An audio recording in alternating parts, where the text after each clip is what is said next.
என்ன 18 பட்டி வந்தாச்சாப்பா? அப்புறம் பரமசம் வரல, ராமசாமி வரல, 5 பேர் விட்டு போச்சு, 4 பேர் விட்டு போச்சுங்கிற பேச்சே இருக்கப்படாது. ஏன்னா எனக்கு இது மாதிரி ஆயிரக்கணக்கான பஞ்சாயத்து இருக்கு.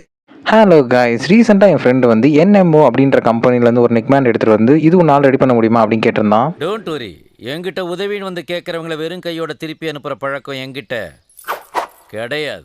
ஓகே கைஸ், இது வந்து என்எம்ஓ அப்படின்ற கம்பெனிலேருந்து ஒரு நெக்பேண்ட் தான். இதில் ஆக்சுவலாக ஒன் சைடு வந்து ஒயர் கட்டாக இருந்தது. இது எப்படி ரெடி பண்ண போகிறோம் அப்படின்றதான் வீடியோ ஃபுல்லாக இருக்கும். மிஸ் பண்ணாமல் பாருங்கள், அப்போ தான் உங்களுக்கு எல்லா ட்ரிக்ஸும் புரியும். ஓகே, இது ஆன் ஆகுதா இல்லையா அப்படின்னு செக் பண்ணி பார்த்தேன். இது மேக்னெட்டிக் சென்சார் யூஸ் பண்ணியிருக்காங்க, ஆன் ஆகிடுச்சு. எப்படி பண்ணுறோம் அப்படின்றத பாருங்கள்.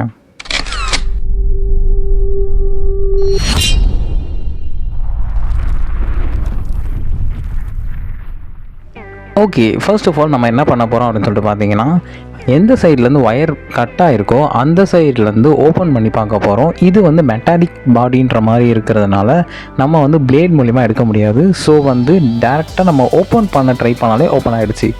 சரி, ஓகே, இதில் அந்த 2 ஒயர் ஓப்பன் காட்டுதா அப்படின்னு சொல்லிட்டு பார்த்தா 2 ஒயருமே அங்கே இருந்துச்சு. So no problem, sound signals அது வழியாக தான் வரும்.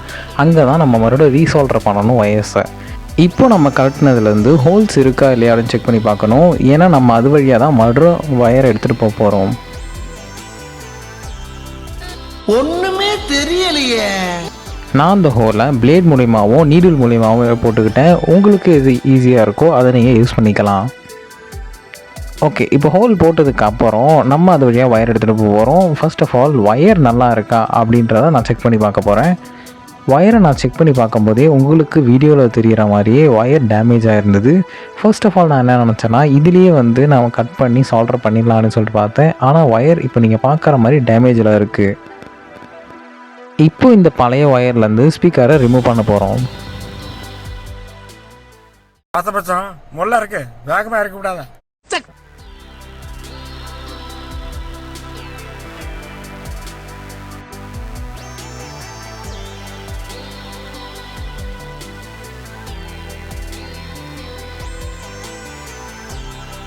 இப்போ இந்த பழைய ஒயர் வந்து நமக்கு யூஸ் ஆகாது. ஏன்னா இது குட்டி ஆகிடுச்சு, அதனால் நம்ம ரீயூஸ் பண்ண முடியாது. அதனால் நியூ ஒயர் எடுக்க போகிறேன்.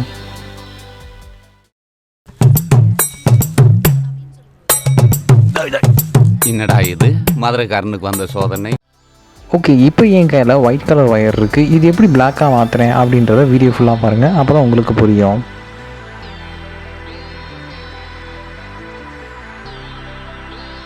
இந்த இடத்துல நான் ஹீட் ஸ்லீவ் அப்படின்ற ஐடியா தான் யூஸ் பண்ண போகிறேன். ஃபர்ஸ்ட் ஆஃப் ஆல் ஒயரை எந்த லென்த்துக்கு தேவையோ அந்த லென்த்து கட் பண்ணிக்கலாம். ஹீட் ஸ்லீவ் போடுறதுனால நமக்கு திக்னஸ் அதிகமாகுமா அப்படின்னு சொல்லிட்டு கேட்டிங்கன்னா, திக்னஸ் அதிகமாகாது. அதை நம்ம எக்ஸ்பேண்ட் பண்ணி ஹீட் பண்ணணும். ஸோ உங்களுக்கு திக்னஸும் அதிகமாகாது. அதே மாதிரி ஒயர் கூடயே ஒட்டியிருக்கும், பிளாக்காகவும் நமக்கு தெரியும். உங்களோட ஒயர் லென்த்துக்கு ஏற்ற மாதிரி கொஞ்சம் முன்னாடி ஹீட் ஸ்லீவ் கட் பண்ணிக்கணும். ஒயரோட லென்த்துக்கு ஃபுல்லாக வராமல் இருக்கணும் அந்த ஹீட் ஸ்லீவ். அப்போ தான் உங்களுக்கு எக்ஸ்பேண்ட் பண்ணி பண்ணும்போது ஈஸியாக இருக்கும். எப்படி பண்ணுறது வீடியோ பார்த்து கற்றுக்கோங்க.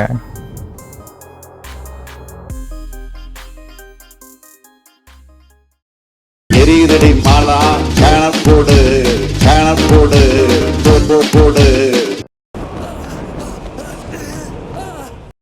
ஓகே, இப்போ நம்ம வந்து ஹீட் ஸ்லீவ்ஸை போட்டு முடிச்சாச்சு. ஹீட் ஸ்லீவ் போட்டதுக்கப்புறம் நீங்கள் புது ஒயருக்கும் ஆல்ரெடி எக்ஸிஸ்டிங்காக இருக்கிற ஒயருக்கும் வித்தியாசம் பார்த்தீங்கன்னா ஒன்றுமே தெரியாது. புது ஒயர் நான் போட்ட ஒயர் தான் இன்னும் நல்லா குவாலிட்டியாகவும் இருக்கும். பிகாஸ் ஆல்ரெடி உள்ள ஒரு இன்சுலேட்டர் இருக்குது, அதுக்கு மேலே ஒரு ஹீட் ஸ்லீவ்ஸ் போடுறதுனால இன்னும் இன்சுலேட்டர் எக்ஸ்ட்ரா ஆகும். அதுவும் இல்லாமல் உங்களுக்கு கட் ஆகிறது அந்தளவுக்கு வாய்ப்பு இல்லை.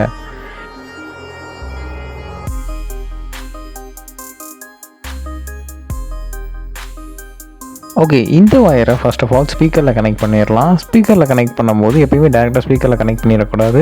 இயர் பீஸ் மூலிமா தான் ஸ்பீக்கரில் கனெக்ட் பண்ணணும், அப்போ தான் கரெக்டாக இருக்கும். நீங்கள் ஸ்பீக்கரில் ஃபர்ஸ்ட் கனெக்ட் பண்ணிட்டீங்கன்னா இயர் பீஸ் வழியாக போகிறது உங்களுக்கு காம்ப்ளிகேட்டட் ஆகிடும்.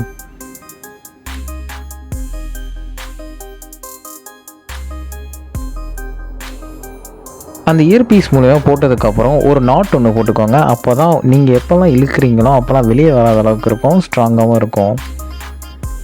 தென் இந்த இயர் பீஸ் மூலயமா போட்ட நம்ம ஒயரை அந்த ஸ்பீக்கரில் சால்டரிங் பண்ண போகிறோம்.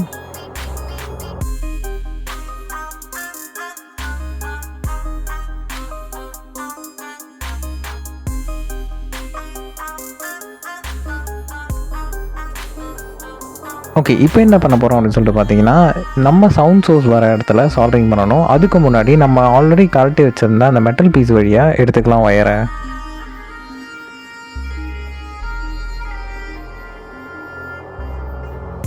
ஒயர் எடுத்ததுக்கப்புறம் ரெண்டுத்தையும் ரீசால்டர் பண்ணணும். அதுக்கு முன்னாடி வேக்ஸில் லைட்டாக வச்சுட்டு அதுக்கப்புறம் ரீசால்டர் பண்ணால் இன்னும் ஸ்ட்ராங்காக உங்களுக்கு இருக்கும். இது வந்துட்டு பொலாரிட்டி ஃப்ரீ தான். நம்ம எந்த பக்கம் வேணால் வச்சுக்கலாம். ஒயர்ஸை எப்படி மாற்றி வேணால் கனெக்ட் பண்ணலாம். எப்படி போட்டாலும் நமக்கு வந்து சவுண்ட் வரும் ஆட்டோமேட்டிக்காகவே.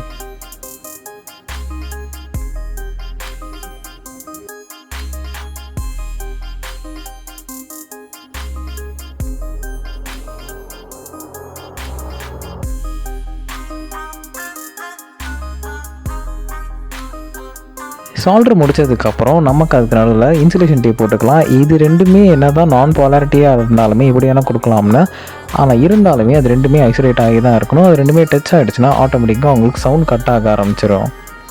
இப்போ கடைசியாக எல்லாத்தையும் உள்ளே பேக் பண்ணி க்ளோஸ் பண்ணிடலாம்.